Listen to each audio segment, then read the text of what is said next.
What if I told you that there is a soccer game with cars instead of people, and it is considered one of the hardest games of all time? Hopefully you would believe me, because well, I'm not lying. Rocket League is a soccer game where instead of scoring goals with people, you could score goals in a Toyota Corolla. And that is just the base level of this game. But this game goes way deeper than that. And if you ask anyone with video game knowledge a list of some of the hardest games of all time, I'm 100% sure Rocket League will be somewhere on that list. To fully master this game, you need thousands of hours and dedication. So with that very brief description of the game, you all read the title. We're going to be breaking down each individual player in RDC and their skill in Rocket League. Dre and CP will be talked about in this video because they have officially been drafted to the league, and I'm also going to be giving each player a ranking from worst to best. So let's waste no time and get straight into this. Let's start off the video with the undisputed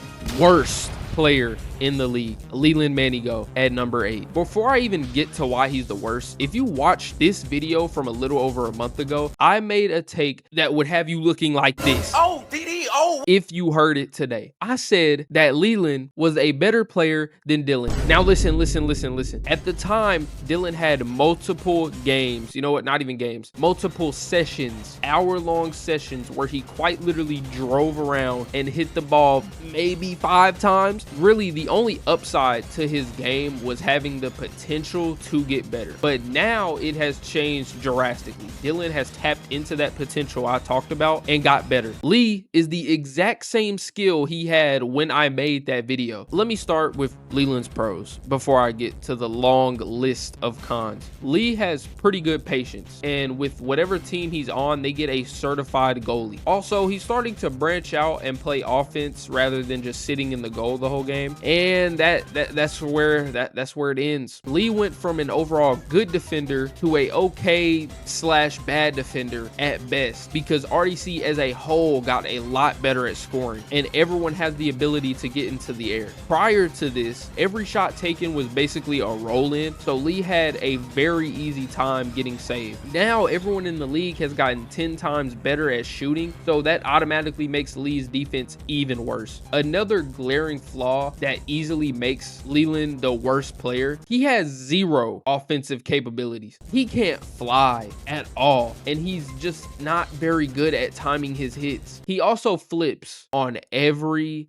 single hit. Sometimes it's just better to drive into the ball for a shot than it is to just flip forward every single time you hit the ball. It feels like Lee is just picking up the game, almost like he's new to it, and he's so far behind in general skill than everyone else that he really just needs to catch up. And finally, to end off the Lee segment, he simply needs to improve in every category. Like I said, there's been 0 improvement in any part of his game. I mean, just look at this shit. At number 7, just like I said about Dylan in the past, I believe CP has the potential to be good, but as of right now, he's just not. He has a good understanding of the game, and he even has some decent comms, but gameplay wise, he just does nothing. The only reason I have him above Lee is because CP kind of knows what he's doing. He's not entirely useless on one side of the ball like Leland is, but even that feels wrong to say because CP will miss open shots under 0 pressure at all. I mean, there's no contest on these shots he's missing. He fails to rotate properly, just stacking on all of his teammates. He bumps his teammates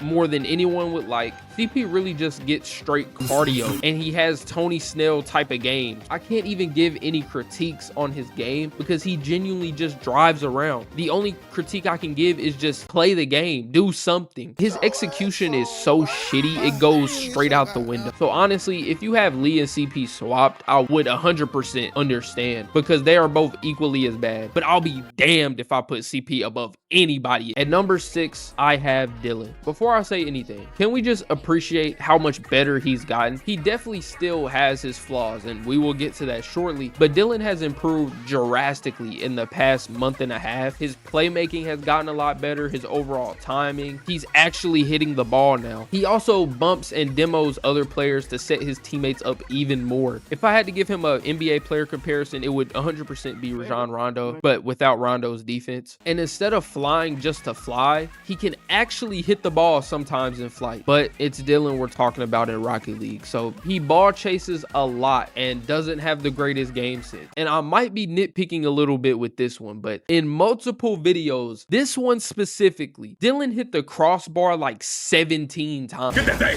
No, somebody.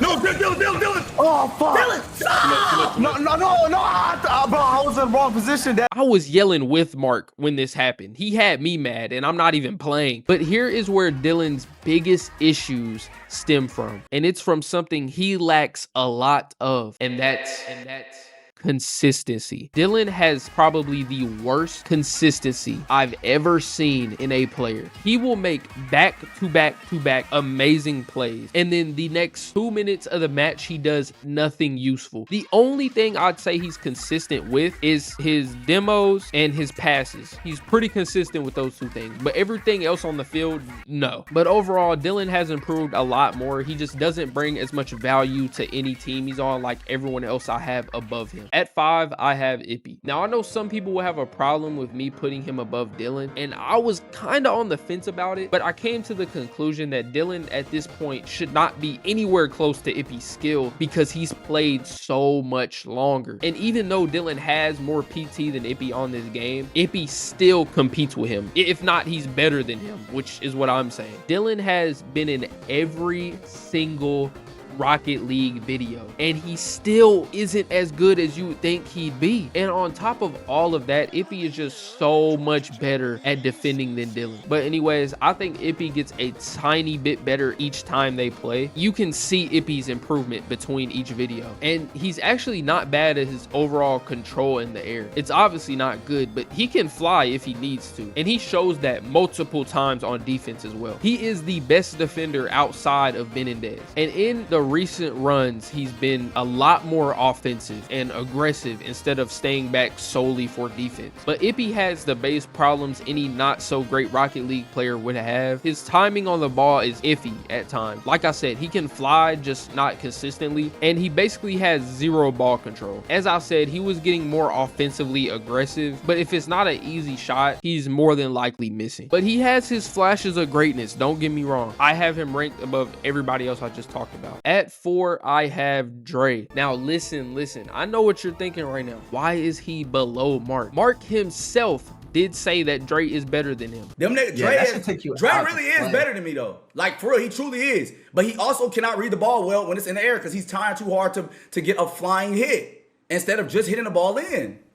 That is an actual fact. I'm not saying that just because we won, but that's my only reason why I think we can hang with them is because if they're up on flying, that leaves us who are barely flying, like medium tier flying, like it don't matter who, like we're not that different on terms of and we will get to why Mark is over him shortly. But let's talk about Dre first. So Dre is a solid player, and his improvement has been even greater than Dylan's. He knows how to rotate sometimes, decent at defense, and he can get in the air with that ball. Do not sleep on Dre. And he's only continuing to get better and better, especially under Sensei Ben's training. And Dre plays off stream, so his potential has no limit. If he can continue playing off stream and against other randoms in rank, he's only gonna get even better. But despite all of this, I still have the best shooter in the league over him. Dre plays a little too passive at times where I feel like he needs to be aggressive. His overall positioning does need work. Dre also can't really play and communicate at the same time. He kind of just plays on mute with zero communication 90% of the time. And I did mention that he can fly. Maybe Dre flies a little too much. By this, I mean Dre goes for hits just because he can, when just not going for it and letting the ball land would be a much better option. At number 3, Mark Phillips. I don't care that Mark said Dre is better than him. I just can't see how. I don't think there's a massive gap between the two, but there's a gap. And Dre can and will be better than Mark if he keeps practicing and keeps progressing at the pace he's progressing at now. But I don't think you can give an argument that Dre is better currently. Mark is the 3rd best striker of all time, and if he's locked in, I'm talking Ren Itoshi locked in, he can even be a better striker than Dez in some games. He will bring value to every single game, and he is the perfect second option for the 2 top players in the league. I also feel like Mark just applies a lot of pressure offensively to the enemy team. He isn't bad on defense. It's not a strong point, but he can defend sometimes, and he is by far the best communicator. Honestly, a better communicator than Dez, and he always makes sure to keep his team that he's on in check. Every team Mark is on, he just enables them to win more. Just a walking morale boost for everyone on his side. But every player has flaws. Mark can get a little greedy and ball chase sometimes, which can lead to him getting in bad position. And his defense, like I said, isn't a strong point. In my opinion, it's his weakest part of his game. And I have Ippy over Mark as a defender. So if he goes from currently decent on defense to good or even great, he will be contesting Ben and Dez. Finally, we have the top 2 players in the Pro Rocket League scene. These 2 players have been going back and forth for the top spot since the golden age, non-stop battling, countless rounds of 1v1, multiple team changes, player development, and both players having to struggle with Dylan. Big bro, I sold that Patel. At my number 2, I have LeBron James. Yes, I have Dez over Ben as of this being the most recent video. Recently, they have been going back and forth on wins. 1 minute, Ben looks extremely dominant, and the next, Dez looks unstoppable. But before we get into that, let me explain Ben as an overall. Ben has always been the most versatile player we've ever seen. He can do everything on the field at a good to great level. He can score, defend, pass, communicate, etc. I also feel like he's the best at making and executing the risky plays that other players go for. I don't need to go into too much detail. We all know how good Ben is as a player, but the one tiny thing that puts Dez slightly over Ben, and I mean very slightly, is overall value. What I mean by this is I think Dez brings slightly more consistency to whatever team he's on than Ben, and I think Dez is a slightly better defender as well. He's just not as versatile everywhere else, and we don't really need to talk about Dez. I have him over Ben. He's basically Ben, but slightly better on defense. So with that said, for the list, I have Dez at 1 and Ben at 2, but they are so close in skill, this could change in seconds, and they basically cancel each other out each game. The deciding factor for the games now is whoever's team that's around them plays the best, because Ben and Dez can no longer solo carry their team to a win. You guys went crazy on the last video, and I'm so grateful for everyone that continues to stick around. I know I say it in every video, but I don't feel like I appreciate y'all enough. Join the Discord, follow the socials, follow the new IG. I love you.